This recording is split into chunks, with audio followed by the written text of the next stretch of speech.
Good morning mga bayan, welcome sa ating panibagong vlog, panibagong update dito po sa mismong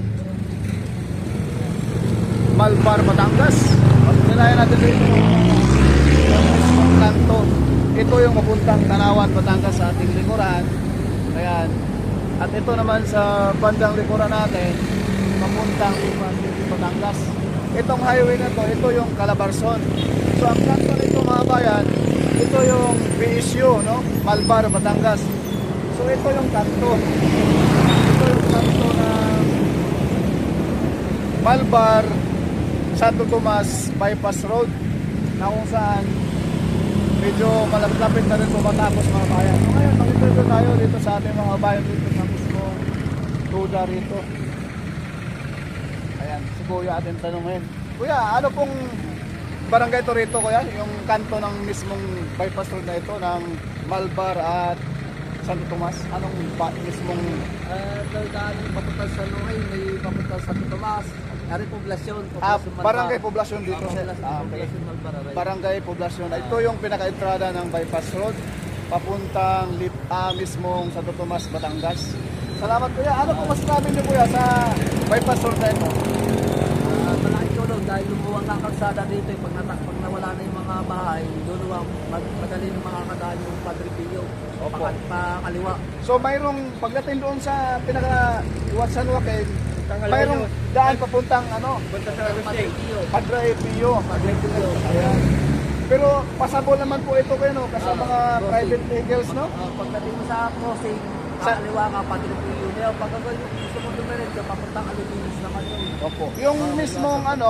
Yung mismong papuntang Padre Pio doon sa crossing sa may barangay San Joaquin. San Joaquin. Okay, barangay San Joaquin mga bayan. Salamat, Kuya. Ayun pangalan natin. Lorenzo, si Kakar yung Ayan si Kuya. Ayan. Single driver kami. Paano, Kuya? Ayan po yung YouTube ko. Mamayang hapon, i-upload natin. YouTube. Salamat. Ayan po mga bayan. Dito po, pinaka-entrada ng bypass road. Nakabang-abang po, no? So ngayon, drone shot tayo.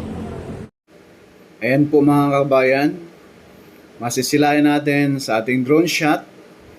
Yung tumbok ng mga building na yan, yan na po yung Batangas State University, no? BSU, Malbar, Batangas.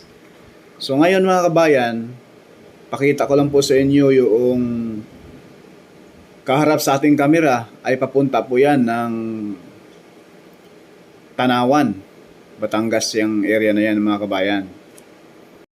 At ito naman po, yaang papuntang Lipa City, Batangas. Yang kahabaan na yan mga kabayan. Masisilayan natin. No? Ang kagandahan nito, itong Malbar, Santo Tomas Bypass Road, once ng ating mga kababayan pupunta doon sa Padre Pio at mismong papuntang Alaminos, papuntang San Pablo City, no? Dito na lamang po dadaan sa bypass road na ini. Ayan po, oh. Ere-ere. Yan ang kahabaan na yan mga kabayan. Sa ngayon, may mga kabahayan pa dyan na hindi pa umalis. Ayan po. Ayan, yung kantong yan sa baba natin, andyan po yung Tuda, Tricyclean at 7-Eleven yung kanto. Yan, yung kanto na yan mga kabayan. Pagkalabas mo, kung galing ka sa Santo Tomas, pakaliwa, going to Lipa City, Batangas, pakanan, papuntang Tanawan. Masilayan natin, ayan po. Yan, diretso laang. Pero yan, mga bahay na yan, oh.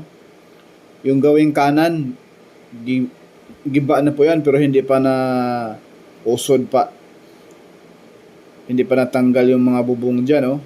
Bandang kaliwa at kanan. Ayan po. Pero doon sa unahan po ay maluwag na. Ang bypass road na ito ay napakaganda dahil 2x2 plus bike lane at pedestrian lane. And pasensya na, against the light yung ating kuha ngayon mga kabayan. Dahil yung sikat ng araw, kakasikat laang. Umalis tayo ng Santa Rosa, Laguna alas 5 ng madaling araw. Ayan po, ang kaharap sa ating camera ay approaching to Santo Tomas City, Batangas. Yan po mga kabayan, atin munang titingnan sa mapa, no? Para hindi po kayo malito. At mahaba itong video na ito. Mayroon po itong mga ground shot tayo, no? Sa part 2 na po siguro. So ito yung Google Map para hindi kayo malito, no? Yung kanto na yan sa baba natin, yung nilagyan natin ng araw, yan po yung kanto, araw na puti. At yung sa bandang harapan natin, yan na yung alignment. At yan po yung kanto mismo mga kabayan.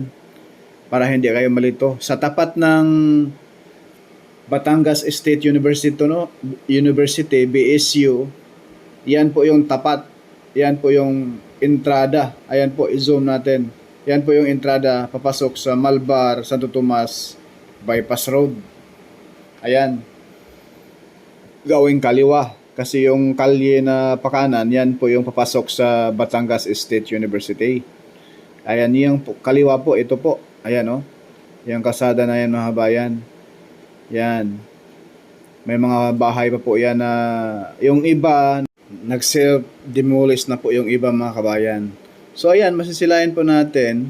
Ayan po. Ayan po yung mga bagong gawa ngayon.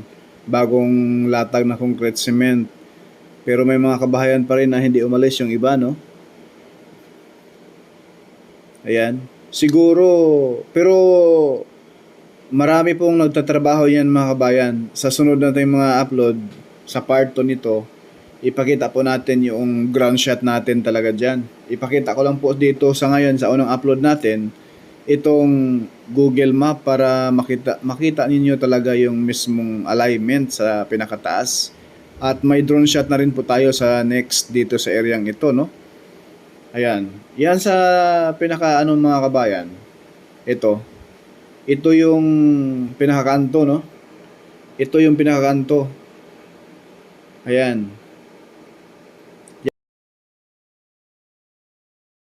Itong arong puti mga kabayan, yan po ay papuntang Maharlika Highway. At yung isang kasada na pakaliwa, ayan, sa kaliwa, yan po ay papuntang Padre Pio Shrine. At ito yung pinakakanto. Yan po yung pinakakanto mga kabayan. At yung malaking kalsada na yan, gawing pataas, yan po yung papuntang Maharlika Highway. At itong isa, pakaliwa, yan po ay papuntang Padre Pio Shrine. Ayan. Ang tagos mo niyan mga kabayan, itong papuntang Maharlika Highway na malapad na daan na yan, yan po ay doon sa mismong sikat na grocery store ng bansa, no? Ayan na po yung Maharlika Highway. Yan na po mga kabayan. At masisilayan po natin yang sa taas, yan na po yung SLEX TR4. Ayan na po yung bundok na giniba, no? Yan na po yung bandang kanan ng SLEX TR4 na yan. Yan na po yung mismong simentado na. At itong pakaliwa, sa paanan ng bundok na napingas na yan, yan po yung Macban Interchange. So ipakita natin may konti, no?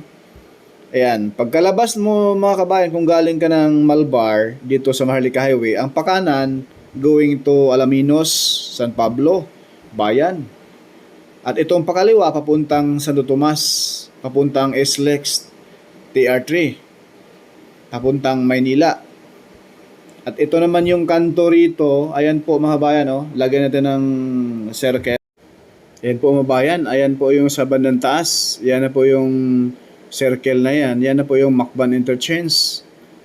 At masisilayan natin rito yung mismong pinaka-alignment rin ng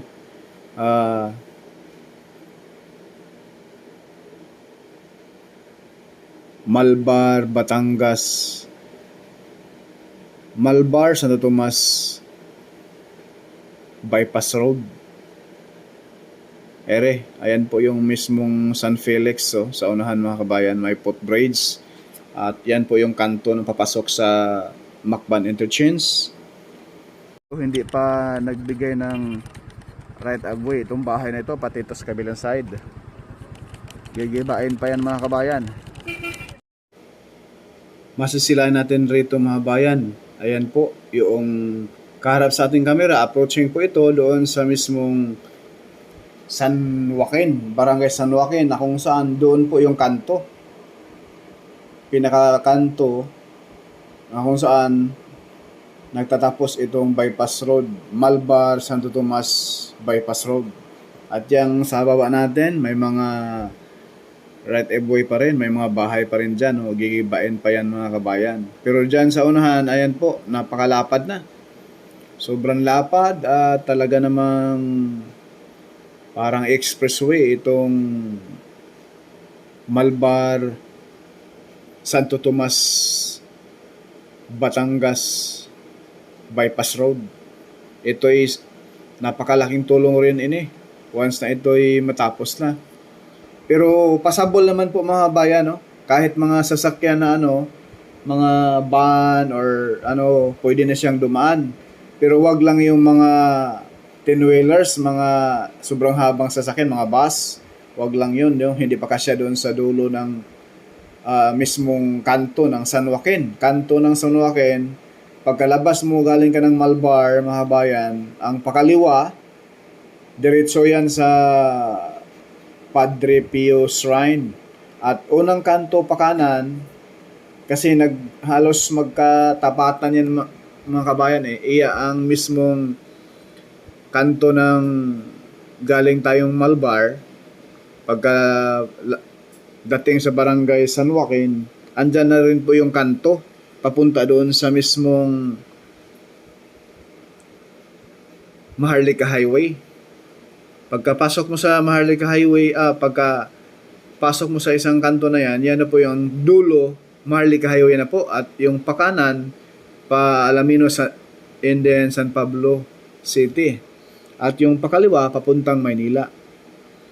Ayan, yan po yung baba natin. May mga area pa rin na putol-putol pero mas mahaba na rin po yung may mga simentado na. At napakaganda nito dahil napakalapad. Parang expressway itong bypass road na ito Sobrang ganda.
Masisilayan natin mga kabayan, ayan po yung bagong latag ng concrete cement, napakahaba na.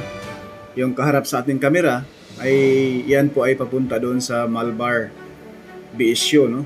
Hanggang dito lang muna mga kabayan, abang-abangan po natin yung next upload natin ito. Maraming salamat. God bless po.